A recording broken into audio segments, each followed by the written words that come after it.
Good morning, 12th class. How are you all? Hope you all are good. So class, today we will be starting with our second book of geography, that is India, People and Economy. So basically in this book, we will be studying about India.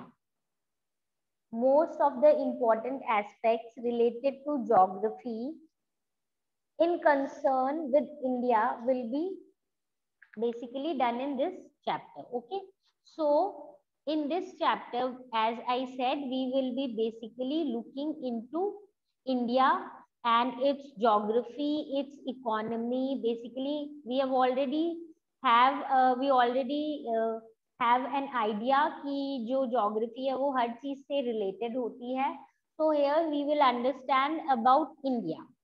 So somewhere जो हमारी book 1 थी, fundamentals of human geography, उसमें जो हमने basic concepts पढ़े थे उनको हमने वर्ल्ड के according and in general terms to understand the basic meaning of those terms and to understand the concepts and how do we relate the facts to various factors, ये सारी चीजें की थी. क्या इम्प्लीकेशंस होती हैं अलग अलग की, चाहे वो हम जेंडर रेशियो की बात कर लें, चाहे हम अलग पिरामिड्स की बात कर लें, different type of, you can say, important geographical terms जो हम पढ़ते हैं and that we should know when we want to understand geography. वो सारी चीजें हमने कर लिया in our previous book. So in this book, that is in our second book, which is talking mainly about India, its people and its economy, that is what we will be starting from today. So obviously as I told you कि first chapter जो है जिसमें हमारा base clear हो गया है, basic information, basic knowledge clear हो गई है, उसको ही हम अब क्या कर रहे हैं, इंडिया के रिस्पेक्ट में पढ़ेंगे. So our first chapter is population, distribution, density, growth and composition. तो इफ यू रिमेम्बर क्लियरली, हमने जितने भी पहले ये फर्स्ट बुक में जो चैप्टर्स किए हैं, जो इनिशियल चैप्टर्स हमने किए हैं, उसमें यही चीजें हैं. Population distribution, population density, growth के क्या क्या रीजंस होते हैं एंड इट्स कॉम्पोजिशन. ठीक है. सो अब इसको हम पढ़ेंगे with respect to India. So now because we are clear with our background, we should move on with the chapter. तो सबसे पहली इंपॉर्टेंट चीज है, हमें पता है obviously people are very important component of any country. Human resource plays very important role in development of any country, है ना. नाउ इस पर्सपेक्टिव से India is second most populous country after China. We know पूरे world में India second position है most populated country में. Obviously first position China का है. With its total population according to 2011 census is 1210 million. Okay, now India की जो population है, just imagine that India's population is larger than the total population of North America, South America and Australia put together. Just imagine the kind of population we have. Okay, so India's population is basically larger than the total population of North America, South America and Australia put together. Now, having such a large population, obviously first, when I started the chapter, when I gave the introduction, I told you that people are basically very important component. They are the resource. But if we have such a large population, then obviously it is putting a lot of pressure on the limited resource that we have. So obviously the resources are limited and our population is obviously too huge.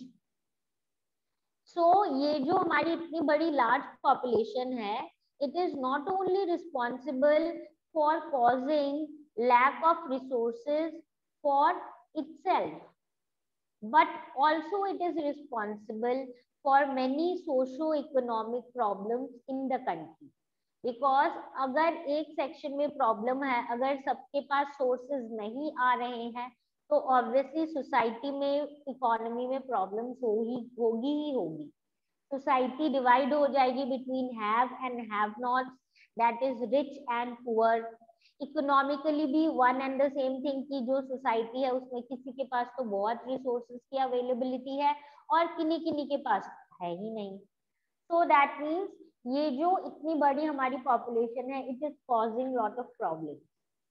तो अब in this chapter basically we will be studying about the patterns of distribution. ये जो हमारी इतनी बड़ी population है किस तरीके से इंडिया में डिस्ट्रीब्यूटेड है, डेंसिटी ऑफ पॉपुलेशन क्या है, ग्रोथ, पॉपुलेशन ग्रोथ जो है उसके रीजंस क्या है, इम्प्लीकेशंस क्या है, एंड कॉम्पोजिशन वो भी हम देखेंगे ऑफ इंडियाज पॉपुलेशन।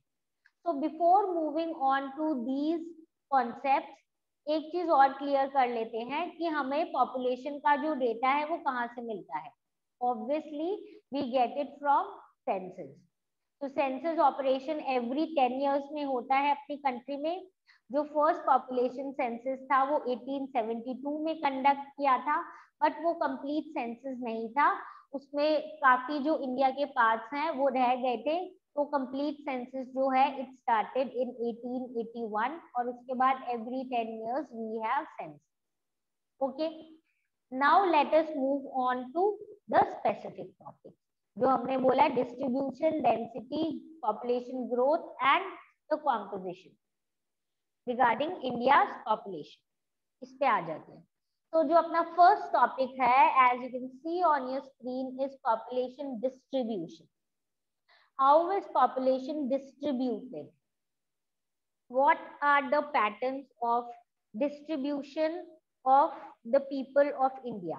ठीक है, तो इसमें जब हम बात करते हैं about the spatial distribution, spatial we have already discussed, basically किसी भी एरिया से रिलेटेड या कितने साइज पे कोई कितने area of that particular land के ऊपर अगर हम यहाँ पे बात करें स्पेस के हिसाब से, साइज ऑफ एरिया जो है उस पे कैसे लोग जो है वो डिस्ट्रीब्यूटेड है। तो स्पेशल डिस्ट्रीब्यूशन अगर हम करें तो it is very very clear from this map also, you can clearly see कि ये जो डिस्ट्रीब्यूशन ऑफ पॉपुलेशन है हमारी हाईली अनइवन पैटर्न है।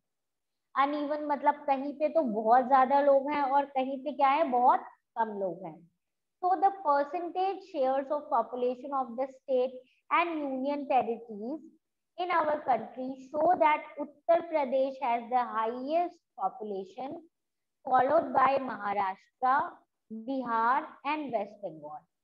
So you need to remember now, basically one more thing that I want you people to understand for this chapter, कि इस chapter में अपने बहुत सारा डेटा दिया हुआ है, फैक्ट्स दिए हुए हैं, that is what we have to learn, ठीक है। But we if we understand and learn तो थोड़ा इजी हो जाएगी चीजें। तो अगर हम ये जो परसेंटेज शेयर देखें अपना पॉपुलेशन का स्टेट्स और यूनियन टेरिटरी वाइज, तो हम देखेंगे कि हाईएस्ट जो है उत्तर प्रदेश में है, उसके बाद महाराष्ट्र, बिहार एंड देन वेस्ट बंगाल। ऐसे जो है this is our you can say distribution pattern. अगर हम बात करें in terms of basically this population distribution in different states of India. So basically Uttar Pradesh is highest and then it is followed by Maharashtra, Bihar and West Bengal. And basically again if we look at other you can say states and their data, we will understand more of the things better. Okay, so UP, Maharashtra, Bihar, West Bengal, Andhra Pradesh and Tamil Nadu, Madhya Pradesh, Rajasthan, Karnataka and Gujarat. ये जो सारी states हैं, they together account for about 76% of the total population of the country. That means अगर हम देखें कि हमारी country में मैक्सिमम पॉपुलेशन कहाँ रहती है, तो we have the name of these states. I'll repeat it. Uttar Pradesh, Maharashtra, Bihar, West Bengal, Andhra Pradesh, then we have Tamil Nadu, Madhya Pradesh, Rajasthan, Karnataka and Gujarat. All of them together contribute to 76% of the total population of our country. ठीक है। On the other hand, share of population is very very small in few states, जैसे कि Jammu and Kashmir, Arunachal Pradesh and Uttarakhand. You can just see the percentage data कि कितना कम है, जबकि ये जो एरियाज हैं इनका जोग्राफिकल एरिया बहुत बड़ा है। दैट मीन्स एक्सपेंशन जो है एरिया का, टेरिटोरियल बाउंड्रीज जो है, जो ये एरिया है, ये वैसे एरिया बहुत बड़ा है, पर इनका जो पॉपुलेशन इनमें जितनी रहती है वो कंपैरेटिवली क्या है, बहुत कम है। And we know the reasons and still we will discuss it. Now before moving on again, why are they giving us these facts or these data? Because as they said कि uneven distribution of population है, तो उसको हम proof कैसे करें? Through these data. Now हमें पता है ऐसा, एंड वी नो कि ये वाली जो एरियाज हैं यहाँ पे कंडीशंस ऐसी है कि people do not want to basically go and live, generally जो ज्यादातर पॉपुलेशन है, बिकॉज यहाँ पे कंडीशंस ऐसी हैं, क्लाइमेटिक कंडीशंस बहुत ठंड है। अगर हम देखें अरुणाचल प्रदेश वाले एरिया में बहुत ज्यादा रेनी है, फॉरेस्टेड एरिया है, that is why people do not want to go there and live, and there are many other reasons. ये तो एक बेसिक हम डिस्कशन कर रहे हैं, that is why I'm just specifically mentioning few. अब such an uneven जो spatial distribution है इंडिया में, इससे हमें पता चलता है कि there is a close relationship between population and physical, socio-economic and historical factors.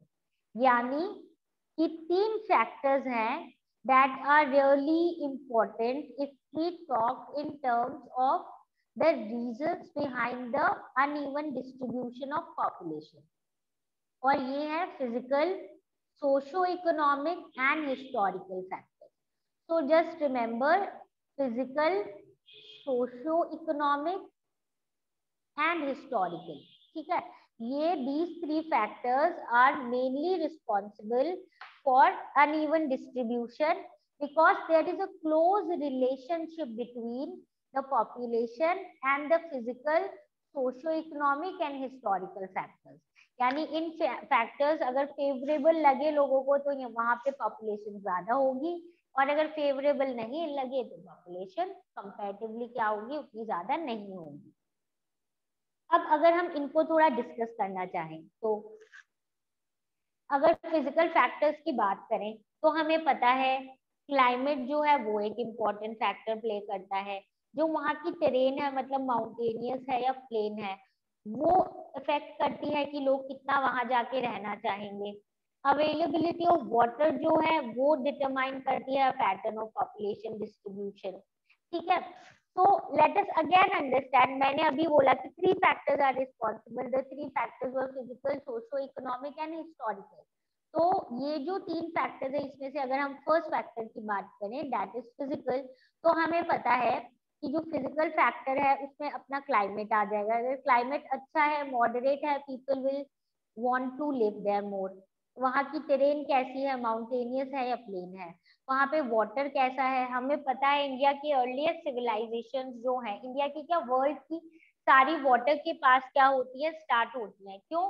क्योंकि वाटर जहाँ पे रिवर्स अवेलेबल होंगी वहाँ पे बहुत सारी चीजें जो है वो फेवर में होगी, क्लाइमेट कंपेरेटिवली सही होगा, वाटर की अवेलेबिलिटी है, ट्रांसपोर्टेशन हो जाता है, सॉइल भी फर्टाइल होती है, एंड ओवरऑल जो है कंडीशन बहुत अच्छी होती है वहां पे क्लाइमेट के हिसाब से। अगर देखें फिजिकल फैक्टर्स के हिसाब से देखें, सारी फैसिलिटीज होती है, प्लांट्स वगैरह सब होते हैं, दैट इज वाई। और एग्रीकल्चर आराम से हो सकता है। इसीलिए हम देखते हैं कि जो फिजिकल फैक्टर्स हैं इनके तो something that we can easily understand कि कैसी वहाँ की क्लाइमेट है, कंडीशन कैसा है, रिलीफ कैसा है, अवेलेबिलिटी ऑफ वाटर कैसी है, इन सब पे डिपेंड करता है कि कितने लोग वहाँ प्रेफर करते हैं। अगर सारी चीजें फेवर में है तो पॉपुलेशन जो है ज्यादा होगी, और अगर फेवर में नहीं है तो पॉपुलेशन उतनी ज्यादा नहीं होगी। इसी को अगर हम क्लियरली और एग्जाम्पल, स्पेसिफिक एग्जाम्पल के साथ देखें तो northern plains, delta and coastal plains जो हैं इंडिया में, उनमें क्या होता है, हायर प्रपोर्शन ऑफ पॉपुलेशन होती है. Okay, again if you want to have a look at the map again, the map is also given on your in your book on page number 2. इसमें देखो properly हमें दिख रहा है सबसे ज्यादा डेंसिटी ऑफ पॉपुलेशन कहाँ है, अपने नदर्न प्लेन्स पे है. Then few of the coastal areas also you can say check this out, है ना. तो यहाँ पे कोस्टल प्लेन्स में, नदर्न इंडिया में, और जो नॉर्दर्न इंडियन प्लेन्स जो है और डेल्टाज है, वहां पे हमारी जो प्रपोर्शन ऑफ पॉपुलेशन है वो क्या है, बहुत ज्यादा है. बिकॉज यहाँ पे क्लाइमेट के हिसाब से जो फिजिकल फैक्टर की हमने बात की थी उसके हिसाब से क्या है, सारी चीजें सूटेबल है. बट अगर हम देखें interior districts of southern and central India, Himalaya और कुछ कुछ जो हमारी नॉर्थ ईस्टर्न और वेस्टर्न स्टेट्स है, वहां पे लोग क्या है, कम रहना पसंद करते हैं. क्यों? Again you can look at the map again for the areas that I am telling you. देखो नॉर्थ ईस्टर्न में अपने यू कैन क्लियरली सी की पॉपुलेशन डिस्ट्रीब्यूशन जो है वो बहुत कम है. हिमालयाज में कम लोग प्रेफर करते हैं रहना. कुछ वेस्टर्न स्टेट्स में, इवन जो इंटीरियर डिस्ट्रिक्ट ऑफ सदर्न और इंडियन स्टेट्स है, वहां पे भी देखो कंपैरेटिवली क्या है, कम है population. And why is it so? Because we know कि यहाँ पे जो फिजिकल फैक्टर्स है वो इतने फेवरेबल नहीं है जितने दूसरे एरियाज में है जहाँ पॉपुलेशन ज्यादा है ना. Now, however, we will notice here that कुछ ऐसे एरिया है, जैसे हम देखेंगे राजस्थान में क्या है, जैसे जैसे इरिगेशन जो है राजस्थान में बढ़ी है, इसके अलावा अवेलेबिलिटी ऑफ मिनरल और एनर्जी रिसोर्सेज जो है वो झारखंड में है.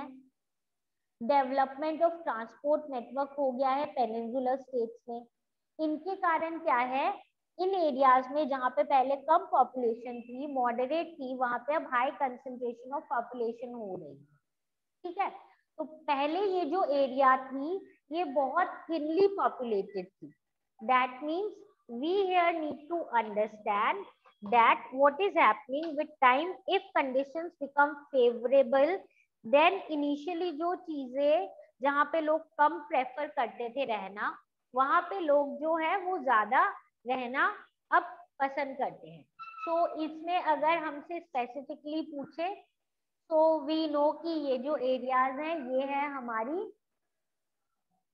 बेसिकली राजस्थान. और यहाँ पे क्या हुआ है, इरिगेशन बढ़ गई है, as you can see on your screen as well. Just check this is development of irrigation in Rajasthan. Then we have our availability of mineral and energy resources in Jharkhand, and then we have development of transport network in the peninsular states.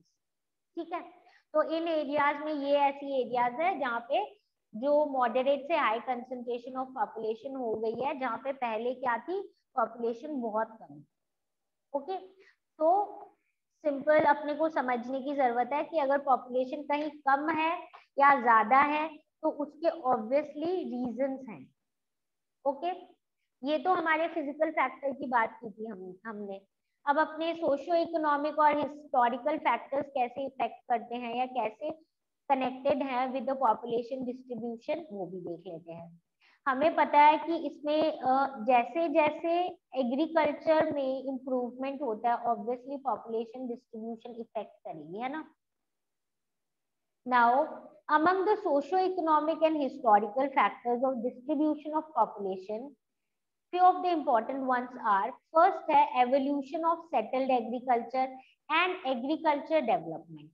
हमें पता है क्योंकि हम अगर पहले time से ही देखें जहाँ पे सेटल्ड एग्रीकल्चर पहले स्टार्ट हुआ था और धीरे धीरे वहां पे एग्रीकल्चर डेवलपमेंट हो गई थी, वहां पे क्या हो जाएगा, वहां पे पॉपुलेशन क्या होगी, ऑब्वियसली ज्यादा होगी.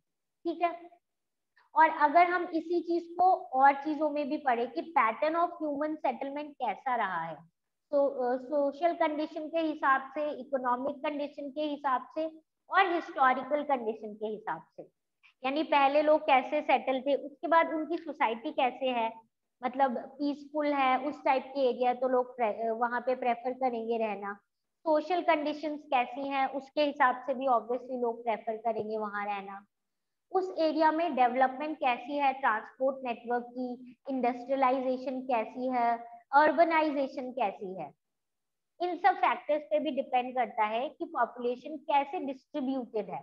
How is the population distributed, do people prefer to live there or people maybe hesitate in living there, number of people living there is less or more.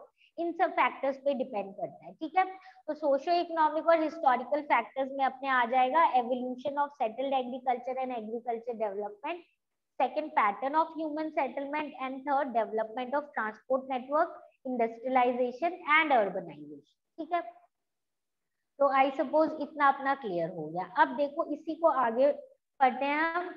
This it is observed that the regions falling in the river plains and coastal areas of India have remained the regions of large population since you can say a long period of time, even though the uses of natural resources like land and water in these regions have shown a sign of degradation. Still, the concentration of population remains very high because of early history of human settlement and development of transport network. अब ये क्या बोल रहे हैं कि अगर जैसे हम हिस्टोरिकल फैक्टर की बात करें, हमने फिजिकल फैक्टर्स तो बात कर ली, पर हमें पता है बहुत सारे ऐसे एरिया जो हम नेचुरल रिसोर्सेज की बात कर रहे हैं, वो with time and human activities, over exploitation, irrigation और जो भी सपोज ओवर यूज और एग्रीकल्चर के कारण क्या हो रहा है, लैंड डिग्रेड हो रहा है, बट स्टिल वहां पे पॉपुलेशन ज्यादा है. क्यों? क्योंकि वहां पे हमारे पास early history of human settlement है. ह्यूमन बींग्स जो है वो पहले से वहां रह रहे हैं, और इसके साथ साथ अब वहां पे डेवलपमेंट हो गई है, नेटवर्क ऑफ ट्रांसपोर्ट फैसिलिटी और बाकी बहुत सारी चीजें अवेलेबल है, इसीलिए लोग वहीं पे रहना प्रेफर करते हैं. ठीक है, तो यानी दूसरे फैक्टर्स कनेक्टेड हो गए फिजिकल के साथ साथ. ओके, यानी हिस्ट्री ऑफ ह्यूमन सेटलमेंट क्योंकि वहां पे है पहले से, इसीलिए नेचुरल रिसोर्सेज के डिग्रेड होने के बाद भी लोग जो है वहीं पे रहना प्रेफर करते हैं, क्योंकि हिस्ट्री भी है और साथ में डेवलपमेंट हो गया है transport network etcetera. On the other hand अगर हम देखें अर्बन रीजन्स जैसे कि हमारे दिल्ली, मुंबई, कोलकाता, बेंगलुरु, पुणे, अहमदाबाद, चेन्नई, जयपुर, यहाँ पे भी पॉपुलेशन बहुत ज्यादा है. क्यों? Because of the industrial development and the urbanisation, जिसके कारण बहुत लोग जो हैं इन एरियाज में माइग्रेट करते हैं. रूरल एरिया से अर्बन एरियाज में लोग माइग्रेट करते हैं because obviously they are not having that much of opportunities in their own areas, so they move to the urban areas.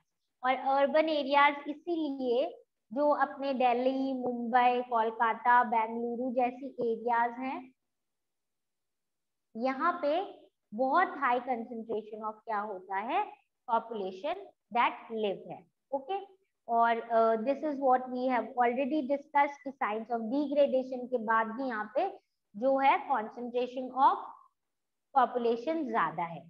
So this is basically about our you can say population distribution. तो I suppose अपने बहुत चीजें clear हो गई है through data as well as few of the reasons behind it, जिसमें हमने देख लिया फिजिकल रीजंस कैसे इंपॉर्टेंट है, and then socio economic reasons कैसे इंपॉर्टेंट है, फिजिकल हिस्टोरिकल फैक्टर्स कैसे इंपॉर्टेंट है. ठीक है, और अर्बनाइजेशन आने के बाद, इंडस्ट्रियलाइजेशन के आने के बाद ऑब्वियसली लोग वहां भी जाना पसंद करते हैं, और स्पेशली रूरल से अर्बन एरियाज में, बिकॉज रूरल में इतनी अपॉर्चुनिटीज नहीं होती है, तो people go to the urban areas like Delhi, Mumbai, Kolkata, Bengaluru, etc. और बाकी सोशो इकोनॉमिक फैक्टर्स तो हैं ही. ओके, सो मतलब सोसाइटी कैसी है, पीसफुल है, and how are the conditions for the people to live there, and that is why people will go and live in that particular area if अगर वो वहां पे अच्छी situation.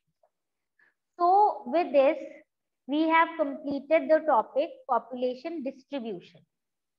So in our next class, we will be starting with the density of population. Okay. Now, when we will study the density of population, again, we will need few of the things that we should be clear about. तो हमने population जो density है उसका formula हमने किया हुआ है basically. Okay.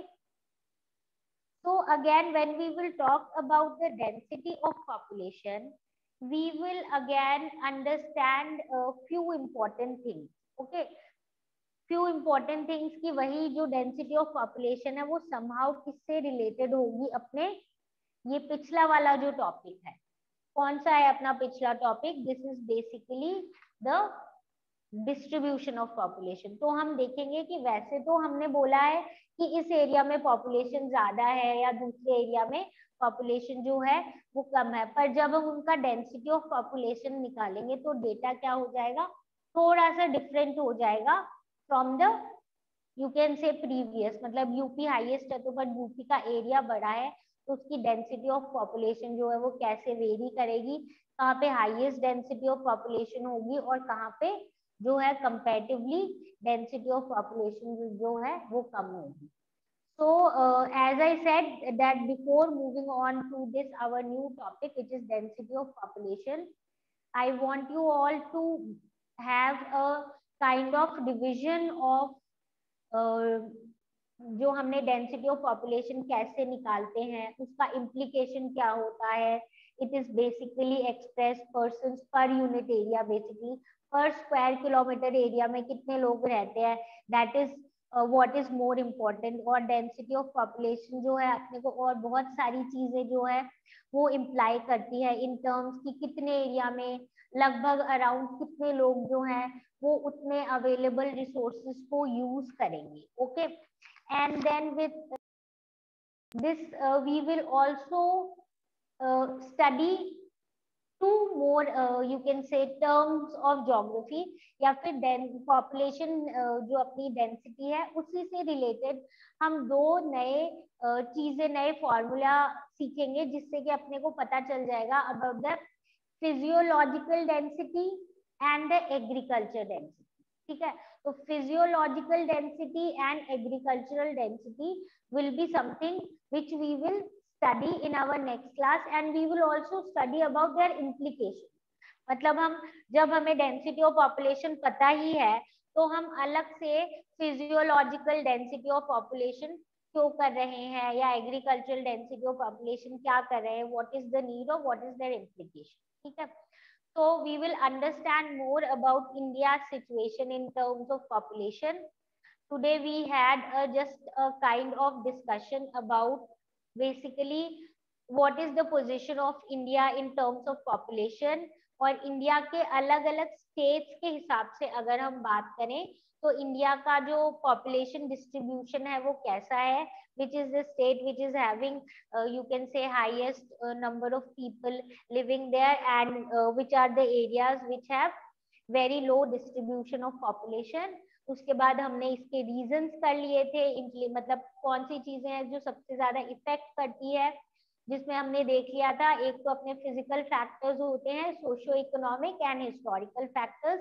इनको हमने डिटेल में पढ़ लिया था कि जहाँ फेवरेबल होते हैं वहां पे पॉपुलेशन ज्यादा होती है और जहाँ उनको सही नहीं लगता बेसिकली वहां पे लोग जो है प्रेफर कम करते हैं लेना. तो उसका जो पॉपुलेशन डेंसिटी हाई है उसमें इन तीनों चीजों का कॉम्बिनेशन भी हो सकता है, नहीं तो एक एक चीज का भी हो सकता है कि जहाँ पे जो चीज ज्यादा फेवरेबल है वहां पे लोग ज्यादा क्या करते हैं, प्रेफरेबली जाके रहते हैं. ये तो हमने ये समझ गया है through taking examples of few of the areas of India. Okay. So with this, we wind off today's class. I'll repeat again. Whatever we have done today, we have just done a small portion around one page, only 1 or 1.5 page. Just give it a reading, and if you have any doubt relating to the topic that we have covered, come back with your problems, and we will discuss and solve all the problems. Okay. And I'll just give you one homework as well. There is an activity given on your first page of the chapter, that is on page number 1, and you have been in your book you have been given appendix 1 जिसमें आप states को, Indian states और union territories को arrange करोगे. Okay. You will arrange the Indian states and UT according to their size and population. Okay. So according to the size of the area and the population, and then you will basically divide it into 3 categories as given in the book: states or union territories of large size and large population; second, states or union territories of large size but small population; and then states or union territories of smaller size but large population. ठीक है? And this activity will also help us in understanding the next topic that we will cover in our next class. Okay, तो activity है कि book में ही दी हुई है आपकी सारी इंफॉर्मेशन, अरेंज करना है आपको स्टेट और यूनियन टेरिटरीज, स्टेट जो लार्ज साइज है और लार्ज पॉपुलेशन है, स्टेट जिनकी लार्ज साइज है पर पॉपुलेशन कम है, एंड स्टेट एंड यूटीज जिनकी साइज एरिया वाइज तो स्मॉल है बट पॉपुलेशन वहां ज्यादा रहती है. Okay, and when you will try doing this activity, you will notice reasons अपने आप आ जाएंगे. If things are clear till now, तो अपने आप reasons आ जाएंगे and you will be somewhere clear, more clear with the topic that we are covering. और फिर हम इसको discuss obviously करेंगे in connection to our next topic. So our next topic will also become more interesting, and basically you people will be able to understand it more and connect it. You will be able to connect the topics together and things will become more clear. So this is it for today. Now we'll meet in the next class. Just give this portion a reading and complete the activity. And now we'll meet in the next class.